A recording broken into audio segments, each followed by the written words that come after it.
사람은 얼마까지 살 수 있을까요? 성경에 하나님의 사람 모세는 120세까지 살았는데 기력이 쇠해지지 않고 눈이 흐려지지 않았다. 더 살 수 있었는데 하나님이 부르셨어요. 왜? 사명이 끝났기 때문에. 나이가 먹어도 사명을 붙들 수 있기를 바랍니다. 모세가 썼던 시편 90편 하나님의 사람 모세의 기도 보면 10절에 우리의 연수가 70이요 강건하면 80이라도 그 연수의 자랑은 수고와 슬픔뿐이니 우리가 신속히 가고 날아가나이다. 하나님의 영원하심에 비해서 인생이 너무 짧다는 거예요. 요즘에는 100세 시대라 그래서 전문가들의 말에 의하면요 건강수명의 고비가 73세래요 73세니까 좋은 보약을 먹는 생각을 버리고 움직이라는, 걷기도 하고 근력을 자꾸 키우는 활동을 해야지. 아무리 좋은 걸 먹어도 이게 건강수명에는 먹는 것 갖고 한계가 있기 때문에 움직이는 게 얼마나 중요한가. 그래서 고대로부터 권력을 가진 거나 많은 재물이 있는 사람의 마지막 소원이 뭐냐면요 영생불사의 소망입니다. 그래서 이집트의 피라미드에 보면 미라를 방부 처리해서 넣은 것도 오래 살고 싶은 그 이집트의 왕들, 황제, 파라오 왕들의 염원입니다. 이 전도서 3장 11절에 보면 하나님이 세상 모든 것을 아름답게 지으셨다고 그랬어요. 오늘 성가대가 하나님 주신 세상 감사함으로 우리가 찬양하자. 하나님의 질서대로 창조되었다는데 전도서 3장 11절 솔로몬의 그 기록된 지혜자의 말씀 가운데 보면 하나님의 때를 따라 모든 세상을 아름답게 지으시되 사람에게는 영원한 것을 사모하는 마음을 주셨다 그랬어요. 그러니까 우리가 영생을 갈망하는 것은 하나님이 그런 마음을 주셨기 때문에 그런 거예요.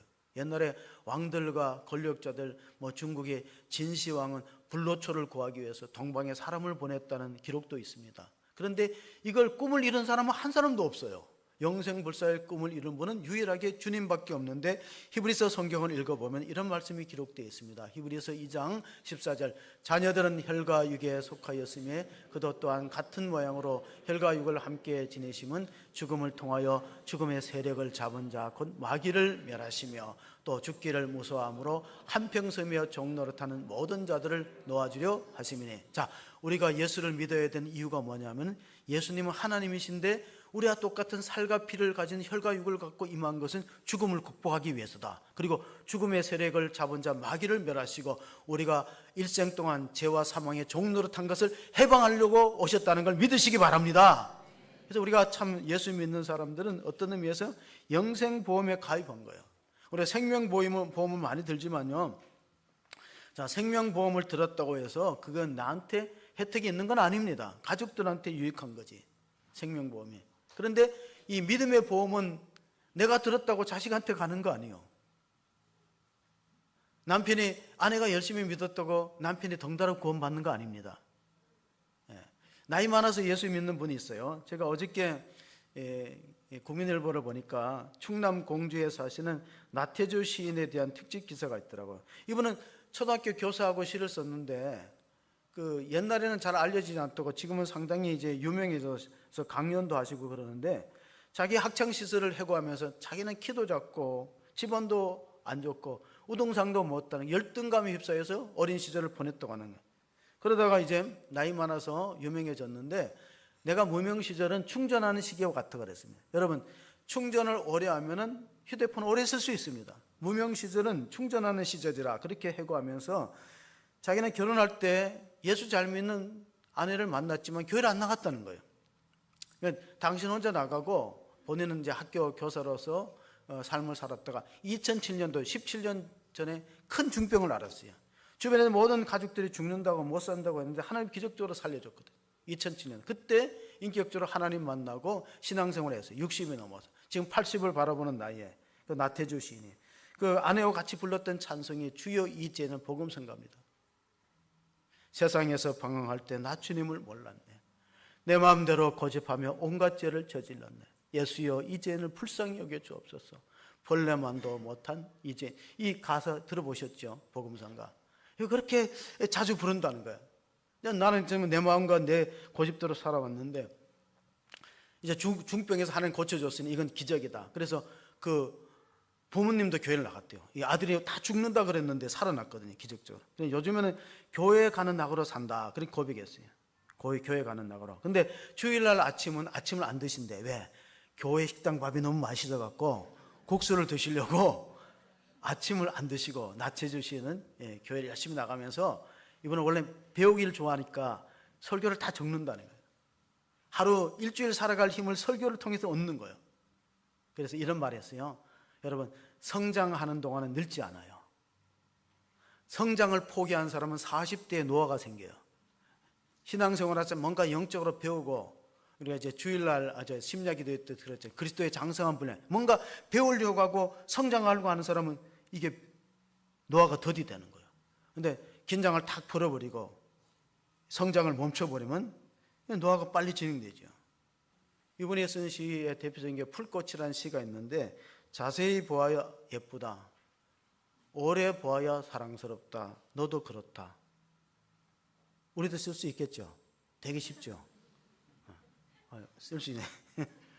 잠들기 전 기도입니다. 하나님, 오늘 또 하루 잘 살고 죽습니다. 내일 아침 잊지 말고 깨워주십시오. 끝. 여러분 쓸 수 있어요. 사는 법을 가르쳐 드리겠습니다. 그리운 날은 그림을 그리고, 쓸쓸한 날은 음악을 들었다. 그리고도 남은 날은 너를 생각해야만 했다. 제목, 사는 법. 여러분, 부모의 일생은 일생 자녀를 생각하는 거예요. 믿는 사람이나 안 믿는 사람 똑같아요. 그 시인은 이렇게 고백했어요. 내가 환갑이 지나서 예수를 믿었지만 가만히 보면은 믿는 아내와 결혼한 거, 자기는 무당의 집안에서 태어난, 교회하고는 전혀 관계없는 그런 아내를 만난 거, 그리고 자기 초등학교 시절에 자기를 위해서 기도하는 선생님이 있었던 것을 기억하면서 오늘날의 젊은이들이 낙심하지 말라, 홀로 있다고 외로워하지 말라는 겁니다. 누군가 너를 위해서 기도한다, 너 이름을 불러가면서 기도하는 사람이 있다는 걸 잊지 말고 청년들이 힘을 내라. 그런 이제 인터뷰 마지막 기사가 났습니다. 이 복음성가에 보면 누군가 널 위해 기도하네, 내가 홀로 외로워서 마음이 무너질 때 누군가 널 위해 기도하네, 그런 이제 가사가 있습니다. 우리 자녀들을 몰라서 그렇지 우리 부모님 얼마나 많이 기도하겠습니까? 제가 정년 때 우리나라에 1930년대 유명한 부흥사 가운데 그 성결교회 이성복 목사님이 불렀다는 복음성가가 있어요. 이게 아마 최초의 복음성가라고 하는데, 뭐 제가 그분은 직접 보지는 못했어요. 왜냐하면 그분은 65년대에 소천한골로 이성복 목사님 철로 역정 설교를 하시면서 늘 불렀던 그 복음성가, 우리나라 최초의 복음성가로 알려지는데 헛사가라는 복음성가가 있습니다. 이 가사에 보면은 우리가 세상 만사 살피니 참헛되구나, 부귀공명 장수는 무엇하리요, 고대 강실 높은 집 문전옥답도 우리 한번 죽으면 일장의 춘몽. 안 들어보셨죠? 4절 보면 인생 100년 산대도 슬픈 탄식뿐 우리 생명 모양과 운무라는 건 뜬구름과 안개 같은 인생이다. 그리고 헛되는 그림자 같으니 부생낭사라는 것은 우리 생명이 참 헛되고 부질없다. 하나님 없는 인생은 그렇습니다. 요단강물 거느릴 용사 없으며 서산나겔 치는데 막을 자 있나, 하루 가고 이틀 가 흉만이 늙어 슬프도다 죽는 길 니먼 할 소냐. 홍관이라는 건 붉은 얼굴이라는 뜻입니다. 터지마나 무엇해 나 죽은 후에 삼척강중 일장지 넉넉하오니, 의복마나 무엇해 나 떠나갈 때 수의 한 벌 관한 게 족하지 않나, 땀 흘리고 애를 써 모아놓은 재물 안고 가고 지고 가나 헛수고로다, 빈손 들고 왔으니 또한 그같이 빈손 들고 갈 것이 명백치 않나. 다 같이 합니다. 모든 육체 풀같이 썩어버리고 그의 영광 꽃같이 세잔하리라, 모든 학문 지식도 그러하리니 인간 일생 경영이 바람잡이뿐 토지의 망무행 같은 세상 영화 분토같이 버리고 주님 따라가 천국 낙원 영광 중 평화의 세계 영원 무궁하도록 누리리로다. 아멘. 네, 설교 끝. 했으면 좋겠죠. 자, 이 제목이 뭐라고요? 우리나라 최초의 복음서가 제목이 허사가예요. 근데 믿는 우리에는 희망가다. 우리 희망 무행가 뜬 세상 영화. 다릅니다. 하나님 없는 사람의 인생이 허망하다는 게 오늘 본문의 내용의 어리석은 부자의 주제.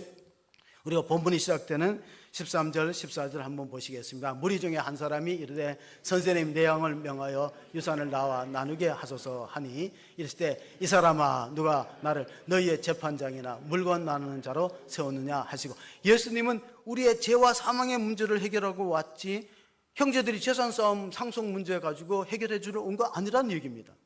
예수님 오신 목적을 우리가 잘 알아야 할 필요가 있습니다. 유대인들의 상속법을 보면요, 장남한테는 차남의 배를 주도록 상속이 되었는데 이 장남이 욕심이 많아.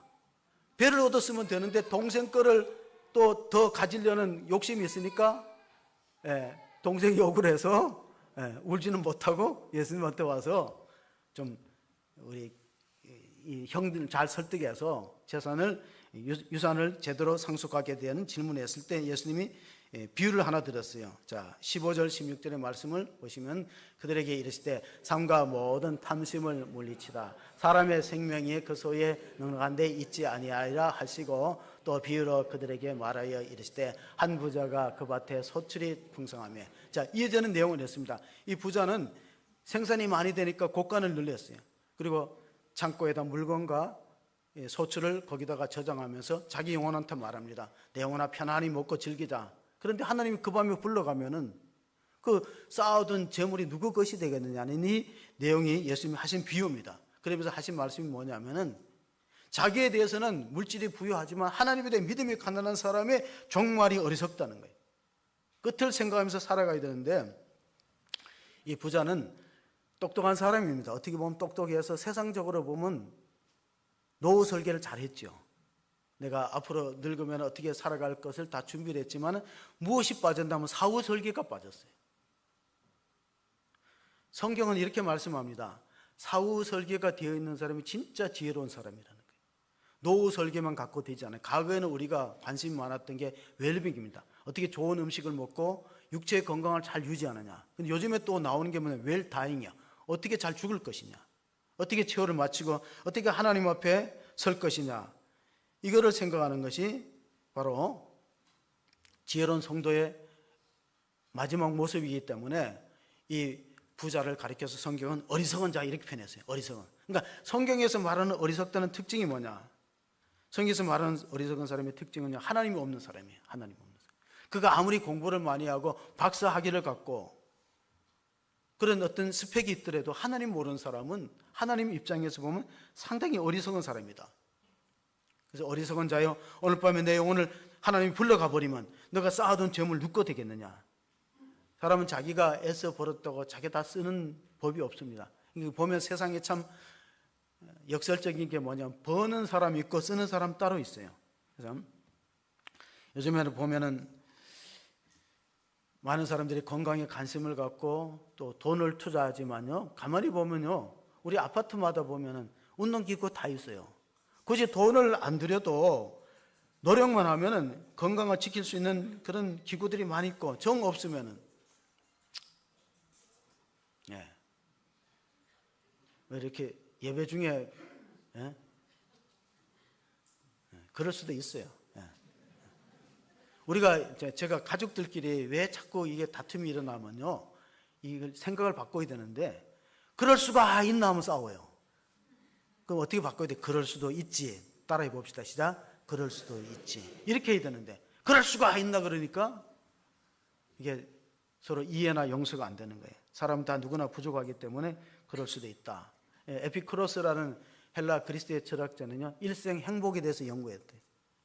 오늘 장로님이 기도하실 때 신명기 33장 29절 말씀 인용하시면서 이스라엘이야 너는 행복한 사람이라. 신명기 3장 29절에 이스라엘 사람들이 왜 행복하다고 했냐면요, 그 다음에 나오는 기절이 중요해요. 여호와의 구원을 너같이 받은 사람이 누구냐? 진짜로 행복한 사람은 하나님으로부터 구원받은 사람인 걸 믿으시기 바랍니다. 자, 내가 최고의 권력을 가져서 대통령이 되었어요. 우리나라의 가장 큰 재벌이 되었어요. 근데 죽었는데 영생을 못 얻고 구원을 못 얻다. 행복할까요? 사후 설계가 안 돼 있는 사람이에요. 성경은 그런 사람을 가리켜서 어리석은 사람인데, 어리석은 사람은 이 부자에는 세 가지가 없어요. 하나님이 없지요, 영혼이 없지, 내세가 없어요. 자기 육신만 잘 먹을 것 재산을 쌓아두고 소출이 많으니까 창고를 늘려갖고 곳간도 넓히고 쌓아두자, 편안히 먹고 즐기자 하는데 하나님이 밤에 불러가 버렸어요. 여러분, 가끔 뉴스에 보면 40대 돌연사가 있어요. 그런 경우에 열심히 일했어요. 근데 아침에 깨어보니까 아내가 보니까 싸늘한 시체로 변했어요. 그게 40대 돌연사예요. 심근경색이 와서. 아마 이 부자도 그런 데 해당되는 사람이에요. 그럼 자기가 쌓아놓은, 제가 흥분해서 죄송합니다. 그 누구 거 되겠어요? 그러니까 믿음에 부여한 사람이 되는 것이 지혜로운데, 믿음에는 가난한 거예요. 하나님께는 너무 가난하지만 자기 자신을 위해서는 많은 걸 쌓아두었다는 거예요. 그런 사람을 가리켜서 독일의 프랑크푸르트에서 태어났다가 미국에서 활동했던 사회학자 에리 프롬이 To have or to be라는 명제를 발표했어요. 우리나라 번역되기를 To have는 소유거든요. To be는 존재예요. 소유냐 존재냐예요. 사람이 살아가는 양식은 두 가지예요. 소유지향적인 삶이 있고 존재지향적인 삶이 있어요. 소유지향한 사람은 뭐냐면 많은 걸 끌어모아야 돼요. 자기 거로 만들어야 돼요. 가져야 돼요. 그래서 그 자기가 가진 소유한 것과 자기를 동일시하다 보면은 어떤 일이 나면 소유를 뺏기면 존재 의미가 없는 거예요. 돈이 인생의 목적으로 생각하는 사람, 돈 잃어버리면 살아갈 의미를 찾지 못하기 때문에 목숨을 끊는 거예요. 그게 소유지향적으로 사는 사람의 위험성이에요. 존재지향은 달라요. 자, 모세가 모든 걸 잃어버리고 출애굽기에 보면 3장에 하나님 만나는 장면이 호렙산에서 이루어졌어요. 떨기나무에 불이 붙었는데 사라지지 않는 거예요. 그래서 하나님이 모세야 모세야, 너가 선 것은 거룩한 곳이니 내 발에 신을 벗으라 그랬어요. 아무것도 가진 게 없어요. 그러나 떨기나무가 불이 붙었지만 타지 않는 것처럼 존재지향적으로 사는 사람은 가진 게 없지만 하나님과 관계가 있기 때문에 자기 삶이 의미 있다는 거예요. 예를 들어서 어떤 사람이 자기 집에다가 아주 그 세계 명작 전집을 사다 놓았어요. 소유됐죠. 안 읽으면 무슨 소용이 있겠어요. 제가 초등학교, 중학교 시절에는 우리 앞집이 그 초등학교 교감 선생님, 여자 교감 선생님, 아이들이 나하고 비슷한 또래니까 서로 친구가 돼서 왔다 갔다 합니다. 근데 그 엄마는 교육에 관심이 많기 때문에 초등학교 교감 선생님, 여자 교감 선생이니까 뭐 자기 아들, 자녀들 읽으라고, 아들, 딸 읽으라고 세계 명작 동화를 사놔요. 위인전도 사놔요. 근데 걔네들은 손도 안 대. 내가 다 빌려서 읽었어. 근데 빌려서 읽으면 무슨 유익이 있냐면요, 이게 돌려줘야 되니까 안 읽을 수가 없어요. 어느 정도 기간 되면 돌려줘야 되잖아요. 그러니까 억지로도 읽게 되는데 그 집의 아이들은 안 읽는 게 뭐냐, 자기네 거니까 이거 언제 읽어도 된다는데 안 읽거든요. 그게 뭐냐, 소유지향적으로 사는 사람하고 존재지향적으로 사는 사람이 다르다는 거예요. 요즘에는 이런 말이 있어요. 자식한테 재산을 물려주면은 굶어 죽는데요. 반쯤 물려주면 쫄려 죽는데요. 안 물려주면 맞아 죽는데요. 자기 자녀와 부모의 관계 가지고 있어야 된대요. 옛날 보세요. 옛날에는 그 바깥에 아이들이 좀 아이들 많은 게 좋긴 좋아요. 아이들 많아야 되는데 우리 예배 시간에는 좀 그 옛날에는 이제 부모를 모시고 살아도 가능했던 이유가 뭐냐면요, 70까지 사는 분들이 별로 없어요. 그러니까 그냥 한 10년, 20년 모시면 돌아가시니까 복양하고 모셨잖아요. 근데 지금 100세 시대예요. 그 100세 시대는 부모랑 같이 살면 어떤 일이 생겨요? 복양하면 90세 노인을 모시는 또 60세가 생기니까, 그러니까 따로 떨어져 살 수밖에 없기 때문에 우리가 정말 이런 세상 속에서 어떻게 효도할 것이냐를 찾아봐야 돼요. 이런 세상 속에서. 그래서 이런 말이 있어요. 독일 속담입니다. 한 부모는 10자녀를 키워도 10자녀는 한 부모를 키우기 어렵다. 제가 어릴 때 집안에서 가장 많이 들었던 말 가운데 하나가 10손가락 깨물어서 안 아픈 손가락이 있느냐, 그런 말을 이제 어릴 때 들었어요. 저게 무슨 의미나 하니까 나중에 생각해 보니까 할아버지가 하신 말, 할아버지한테는 이제 아들이 셋이 있어요. 우리 아버지가 맞이에요, 장남. 밑에 동생. 우리 아버지가 항상 할아버지한테 불만이 있었던 것 같아. 오늘 이 유산 상속하는 가정처럼 불만이 있었는데 뭐냐면, 나는 장남인데 대우를 못 받고 둘째한테 그 할아버지가 관심이 있다고 생각하고 늘 이제 그 불평하는 소리 하니까 할아버지가 하신 말씀이 10손가락 깨물어서 안 아픈 손가락이 있나, 그런 말씀하신 것 같아요. 자, 가만히 보면 우리가 이제 이런 속담이 있거든요. 우리나라에 잘 되면 누구 탓이요? 잘 되면은 자기 탓이고 못 되면은 그렇게 하시면 안 된다는 거예요. 성경 그렇게 하지 말라는 거예요. 내 부모를 공경하라. 내가 땅에서 잘 되고 장수하는 비결이 효도에 있다. 옛날에 보면요, 충신이나 충신 연료들은 다 효도하는 가문에서 나오는 거예요. 우리가 왜 부모에게 효도해야 되냐면요, 우리가 효도의 모범을 안 보이면요, 우리 자녀들이 뭘 배우겠어요? 똑같이 이제 불효하게 되기 때문에 좀 우리가 자녀를 위해서도 효도의 모범을 보이고, 또 하나는 하나님 그렇게 명령하셨어요. 너가 땅에서 잘 되고 장서는 복이 있다. 누가복음 12장 19절 20절에 보면요, 이런 말씀이 있어요. 또 내가 내 영혼에게 이르되 영혼아, 내 여러 해 쓸 물건을 많이 쌓아두었으니 평안히 쉬고 먹고 마시고 즐거워하자 하리라 하되, 하나님이 이르시되 어리석은 자여, 오늘 밤에 내 영혼을 도로 찾으리니 그러면 내 준비한 것이 누구의 것이 되겠느냐 하셨으니. 그래서 이 본문을 예수님이 하신 비유 가운데 제목이 있어요. 어리석은 부자의 비유다. 어리석은 부자예요. 그러니까 가장 좋은 것은 부자이면서 지혜로운 게 좋아요. 부자이면서. 왜냐하면 기독교는 가난을 예찬하지 않았어요. 깨끗한 부자, 청부 사상이 필요하고, 유교나 이런 불교에는 무소유, 청빈 사상을 강조했다면 기독교는 아브라함도 부자였고 이삭도 거부였다, 그렇게 나옵니다. 근데 하나님 없이, 이웃이 없이, 자기 영혼에 관심이 없이 부여로운 것은 위험한 거예요. 시편 53편 1절에 보면요, 다윗의 시편 14편하고 똑같아요.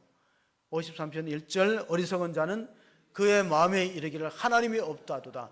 그들은 부패하며 가증한 악을 행하며 선을 행하는 자가 없도다. 여러분, 우리가 5월달에 읽어야 될 추천도서가 영혼을 위한 7가지 죄악, 영혼의 치명적인 7가지 죄악에 대해 읽었는데, 그 나오는 내용 가운데 톨스토이의 단편이 나옵니다. 그 저자가 썼던 내용 가운데, 파홈이라는 사람은 야심이 커요. 땅을 갖고 싶어. 자기는 가난한 집안인데 좀 땅을 가졌으면, 땅이 있으면 땅덩거리고 살 수 있거든요. 제가 왜 이렇게 하냐면 고개를 떨구고 눈을 감으신 분들이 있기 때문에 그러는 거예요. 땅만 보지 말라고 하늘을 쳐다봐야 되는데, 땅을 갖는 파홈의 소원이 있는데, 이 우크라이나의 바시키라는 사람이 땅을 거저 주겠다는 거예요. 1000루블이면 1000루블은 몇만 원밖에 안 되는데, 그래 찾아갔어요. 땅을 주겠다는 말이 진짜냐 그러니까 조건이 있다는. 아침에 해 뜰 때 떠나갔고 해 지기 전에 네가 밟았던 땅을 소유로 주겠다는 거예요.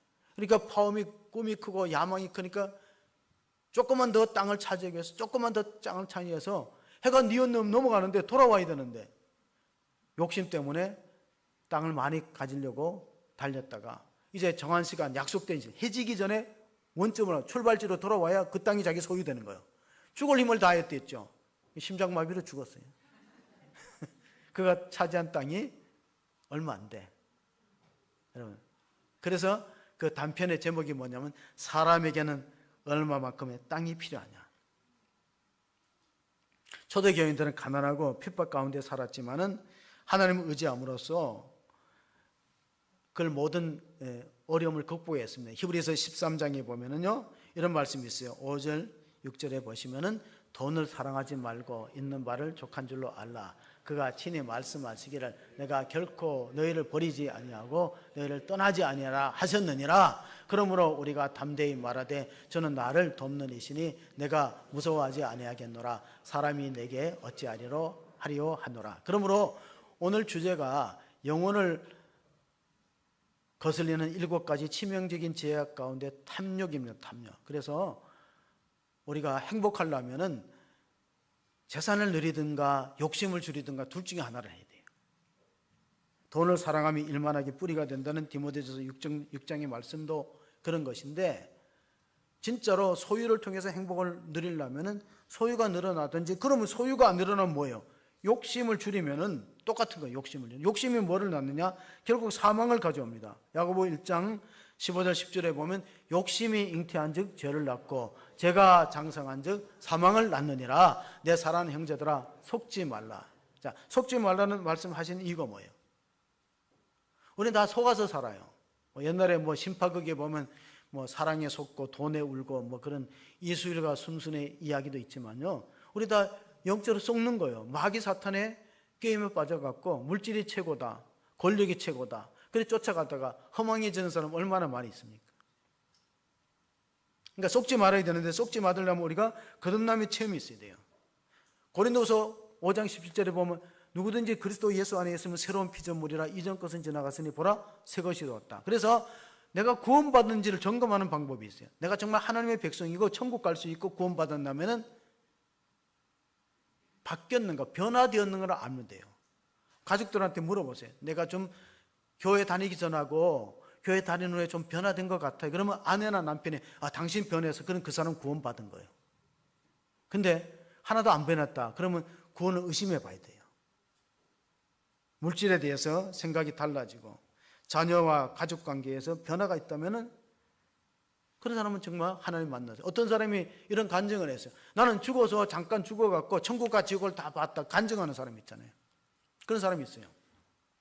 근데 가짜가 상당히 많거든요. 나는 천국과 지옥을 보고 왔다, 그러니까 간증하는데 가짜가 많아요. 근데 그렇다고 다 가짜라고 여기기는 어렵고, 진짜로 천국과 지옥을 본 사람이 있는데 그 사람들은 바뀌어요. 어떤 게 바뀌면 시간 쓰는 거, 물질 쓰는 게 바뀌어요. 하나님이 원하시고 하나님 기뻐하는 일에 올인하게 돼 있어요. 자, 시간 쓰는 것도 주님을 위해서, 물질을 쓰는 것도 영혼 구원을 위해서 달라지는 거예요. 오스트리아의 작가 가운데 소니칠러라는 사람이 쓴 1시간 더라는 단편이 있어요. 자, 1시간 더라는 단편은 어떤 내용이냐면, 두 사람이 사랑해요. 두 사람이 사랑하는데, 그런데 아내가 중병이 걸렸어요. 그 남자가 아내를 같이 있고 싶은데, 자기 사랑하는 사람이 같이 있고 싶은데 이제 죽음이 임박했기 때문에 기도를 했다는 거예요. 하나님, 아내와 내 사랑하는 연인하고 1시간만 더 있게 해달라 그랬더니 죽음의 천사가 좋다, 1시간 더 있도록 연장해 주는데, 누군가가 자기 시간을 양보하는 사람이 있으면 연장해 주겠다는. 그래서 가서 물어봤어요. 말기암 환자한테 어차피 돌아가실 건데 1시간 내 사랑하는 연인을 위해서 양보해 주면 안 된다는 거예요. 사형수한테 가서 또 1시간 좀, 어차피 사형당해 죽을 사람 아니에요. 1시간만 좀 빌려줄 수 있나니까 안 된다는 거예요. 나이 많아서 시간이 무료한 노인들 있잖아요. 나이 많아서 시간이 안 가서 무료한 노인한테 가서 그 내 사랑하는 여자가 병들어서 죽는데 1시간 같이 있고 싶다, 1시간만 빌려달라, 양보 안 하는 거예요. 그래서 제목이 뭐냐면 1시간 더예요. 여러분, 누구도 자기가 살아가는 수명에서 1시간 떼져갖고 줄 사람이 있어요? 근데 그걸 하신 분이 예수님이라는 거예요. 예수님 우리 위해서 자신의 생명을, 이 땅에 육신의 생명을 십자가에 버리셨어요. 요한일서 우리가 5장 9절 10절 보시면 이런 말씀이 있습니다. 만일 우리가 사람의 증언을 받을진대 하나님의 증거는 더욱 크도다. 하나님의 증거는 이것이니 그의 아들에 대하여 증언하신 것이니라. 하나님의 아들을 믿는 자는 자기 안에 증거가 있고 하나님의 아들을 믿지 않는 자는 하나님을 거짓말하는 자로 만드나니 이는 하나님께서 그 아들에 대하여 증언하신 증거를 믿지 아니하였습니다. 하나님 우리를 위해서 증거를 보여준 게 뭐냐면, 우리가 아직 재현됐을 때 그리스도께서, 예수님께서 십자가에 못 박히심으로 하나님이 우리에 대한 하나님의 사랑을 확증하게 보여주신 거예요. 여러분, 자기 아들을 내어주기까지 큰 희생을 치르는데 더 이상의 모든 증거를 우리가 필요로 하겠습니까? 우리는 두 가지 인생의 길이 있어요. 하나님을 내 삶의 주인으로 모시고 예수님을 우리 마음의 왕자에 모셔드리는 신앙생활하는 방법하고 내 힘과 내 지혜를 의지하고 살아가는 방법이 있기 때문에 사람은 두 주인을 절대 못 섬깁니다. 마태복음 6장 24절에 예수님이 친히 산상수훈을 통해서 하신 말씀입니다. 한 사람이 두 주인을 섬기지 못할 것이니 혹 이를 미워하고 저를 사랑하거나 혹 이를 중히 여기고 저를 경히 여김이라. 너희가 하나님과 재물을 겸하여 섬기지 못하리라. 그렇습니다. 자, 하나님은 GOD입니다. God. 한금은 GOLD예요. 스페링 하나 있느냐 없느냐 차이예요. 그러나 하나님을 섬기는 사람하고 황금을 섬기는 사람의 인생의 정말이 완전히 다르다는 거예요. 그래서 한 사람이 두 주인을 못 섬기는데 물론 물질은 우리 삶의 수단입니다. 목적으로 생각하면 어리석은 부자가 되는 거예요. 수단과 목적을 혼동하면은 그는 우리가 사탄에게 속는 것이죠. 5월달 되면은 오래전에 그 광고가 생각나는데 대부분의 광고는요, 광고 모델은 어떤 사람, 젊은 사람이 되고 인기 있는 사람이 돼요. 근데 이 오래전에 한 20년 전의 광고는요, 얼굴이 주름지고 나이 많으신 분이 모델이 되었어요. 최근에 그 임영웅이라는 사람이 하나은행의 모델이 됐잖아요. 근데 우리나라 사람들이 좀 난 이런 거는 좀 마땅치 않은 것 같아요. 그 하나은행이 그 모델료를 엄청나게 주거든요, 임영웅한테. 그런데 수지가 맞대. 왜냐하면은 다른 은행에 있는 고객들이 하나로 바꾼대. 나는 그런 일을 안 할 것 같은데 좀 가볍다는 생각이 들어요. 그러니까 광고하죠. 혹시 임영웅을 좋아하시는 분들한테는 미안합니다. 우리 집사람이 좋아하는 것 같아. 5월달 광고 모델 20년 전에 삼성 광고는요, 나이 드시고 얼굴이 주름진 분들이, 이름 없는 분들이 모델이었어요.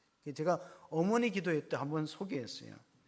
어머니 기도회 소개했는데 이번에 아버지에 대한 이 광고인데 5월달 가정의 달에 삼성 광고했던 신문의 내용을 좀 소개하면은 29, 14시간을 기다려서야 자식의 울음소리를 들을 수 있었습니다. 당신은 신을 믿지 않았지만 당신도 모르게 기도를 올렸습니다. 37, 자식이 국민학교에 들어가 우등상을 탔습니다. 당신은 액자를 만들어 가장 잘 보이는 곳에 걸어두었습니다.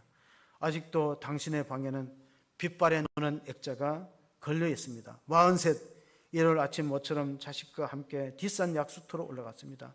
이웃 사람들이 아들이 아버지를 닮았다고 인사를 건넸습니다. 당신은 괜히 기분이 좋았습니다. 48, 자식이 대학 시험을 보러 갔습니다. 당신은 평소와 다름없이 출근했지만 하루 종일 일이 손에 잡히지 않았습니다. 53, 자식이 첫 월급을 타서 네일을 사왔습니다. 당신은 쓸데없이 돈을 쓴다고 나무랐지만 밤이 늦도록 그 네일을 입어보고 또 입어보았습니다. 61, 딸이 시집을 가는 날이었습니다. 딸은 도둑 같은 사위 얼굴을 쳐다보고 한박 웃음을 띄웠지만 당신은 나이 들고 처음으로 눈시울이 붉어졌습니다.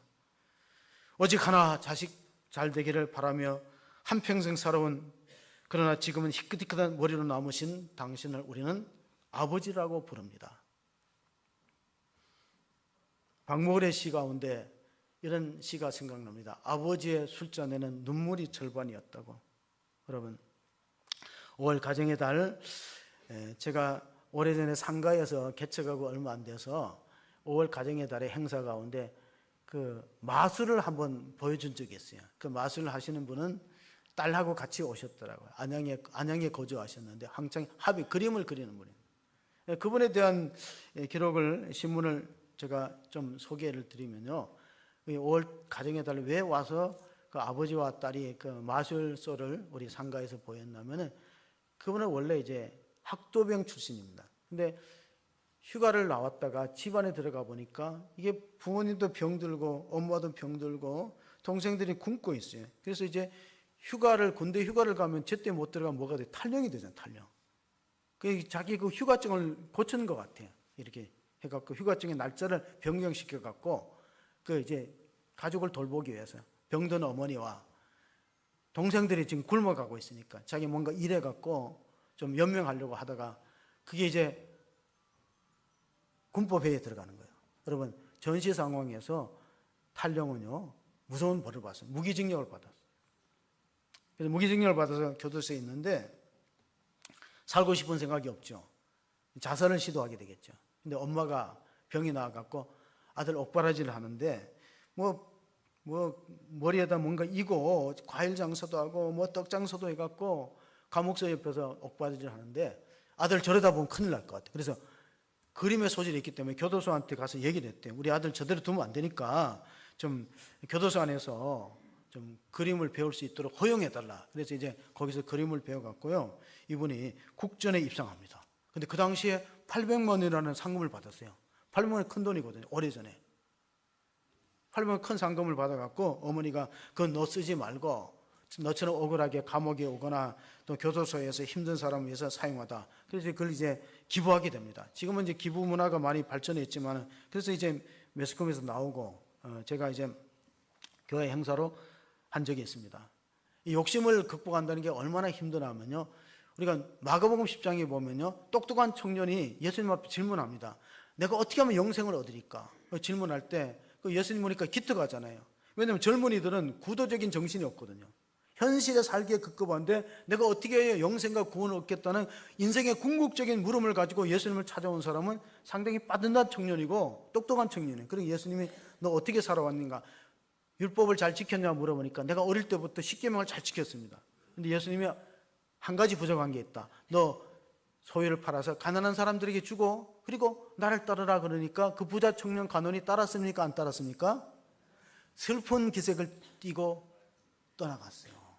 탐욕의 탐심이라는 오늘 주제, 탐욕의 장벽을 넘지 못했어요. 자기 재산이 자기 발목을 잡은 거예요.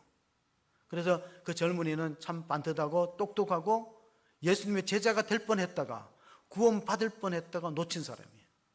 여러분, 인생에는 수많은 사람들이 기회가 왔지만요, 영생을 얻을 뻔하다가 놓친 사람이 있어요. 제가 조금 전에 믿음이라는 것은 영생보험을 드는 것 같았는데, 여러분, 중간에 포기가 되면요, 보험을 실효 상태라고 불러요. 실효 상태예요. 보험은 들어있지만은 효력이 없어요. 우리 주변에 그런 사람 얼마나 많이 있어요. 신앙생활하다 지금 안 다녀. 그럼 그 사람의 영생과 구원에 대해서는 심각하게 질문을 해야 될 필요가 있는데, 이 어리석은 부자와 마찬가지로 그 청년도 물질의 소유의 장벽을 넘지 못하고 예수님의 쓰임받고 영생에 이를 뻔하다가 길을 놓쳐버린 거예요. 그래서 골로새서 3장 5절 보면 가장 무서운 우상이 뭐냐? 골로새서 3장 5절 6절에 보면요, 그러므로 땅에 있는 지체를 죽이라. 곧 음란과 부정과 사욕과 악한 정욕과 탐심이니 탐심은 우상 숭배니라. 이것들로 말미암아 하나님의 진노가 임하느니라. 자, 10계명 가운데 제1계명이 나 외에 다른 신을 두지 말라 그랬는데, 우리가 대개 생각할 때는 다른 종교를 믿지 말라 그런 생각하는데 아니에요. 10계명의 1계명에 나 외에 다른 신을 두지 말라는 것은 만모니즘을 경계하라는 거예요. 만모니즘. 하나님 대신에 물질이 하나님 자리에 올라가 있는 사람은 구원받기 어렵다는 그 말씀을 해주고 있는 거예요. 예수님의 제자들은 모든 걸 버렸어요. 예수님을 따를 때 보면 배와 그물과 부친을 버리고, 배와 그물은요 그들의 생계의 수단이었어요. 예수님을 3년 동안 따라다녔어요. 나중에 질문합니다. 예수님, 우리가 모든 소유를 포기하고 예수님을 따랐는데 우리의 보상이 뭡니까? 예수님이 확실하게 말씀해 주신 것이 누가복음 18장 29절 30절에 있습니다. 이르시되 내가 진실로 너에게 이르노니 하나님의 나라를 위하여 집이나 아내나 형제나 부모나 자녀를 버린 자는 현세 여러 배를 받고 내세에 영생을 받지 못할 자가 없느니라 하시니라. 자, 부자의 결정적인 약점은 뭐냐? 영생과 내세에 전혀 관심 없어요. 이 땅에서 배불리 먹고 편안히 쉬다가 죽으면 끝난다. 그 허무한 인생이 되는 거예요. 보람없는 인생이 되고 말아요. 만약에 그렇게 100년을 살았더라도 아무도 후손들이 그를 기억 못합니다. 그 삶의 의미가 뭐냐? 왜 살아야 되는가? 영생과 구원에 이르지 못한 삶이 허망하다는 것은 성경이 가르치는 중요한 교훈이기 때문에 바울이 믿음의 아들 디모데에게 주신 말씀도 그런 내용입니다. 디모데 전서 4장 7절 8절에 보시면은 망령되고 허탄한 신화를 버리고 경건에 이르도록 내 자신을 연단하라. 육체의 연단은 약간의 유익이 있으니 경건의 범사에 유익하니 금생과 내생의 약속이 있느냐. 여기서 육체의 연단은요, 건강을 위해서 힘쓰는 것은 금생 이 땅에 유익하다는 거예요. 우리가 이 땅에서 음식도 잘 가려 먹고 운동도 해서 금생의 육체를 연단하고 건강을 위해서 운동하고 이러는 건 유익이 있는데 그건 죽으면 다 끝나는 거예요. 그러나 신앙의 연단, 여러분 경건을 연단하고 하나님 말씀과 기도로서 영적인 훈련은 다음 생에 약속이 있다는, 다음 생에. 그럼 어떻게 살아야 될 것이냐? 다음 생에 다음 생에, 내 생에 어떤 약속, 영생과 구원의 약속이는 믿으시기 바랍니다. 그렇게는 신앙생활 하는 거예요. 근데 신앙생활은 영생보험 드는 건데 이게 중간에 흐지부지해진 사람들이 너무나 많이 있어요. 어버이 주일입니다. 출애굽기 20장 12절 끝으로 한번 읽어봅시다. 출애굽기 20장 12절 같이 읽습니다. 내 부모를 공경하라. 그래야만 내 하나님 여호와가 내게 준 땅에서 내 생명이 길리라. 이것이 바로 장수하고 복받는 비결이라는 걸 기억하시면서 우리 육신의 부모님을 잘 공경하고, 또 육신의 부모님 안 계시면 우리 교회 어른들, 제가 감사한 것은 우리 장로님 가정에서요, 우리 어르신들 다 모셔갖고 식사도 대접하고 좋은 곳에 우리 장로님 가정에서 섬겼어요. 육신의 부모님 안 계시면은 교회 어르신들 섬기고, 그리고 더 중요한 것은 하나님 앞에 효자가 되는 거예요. 왜냐하면은 하나님은 우리 아버지시거든요.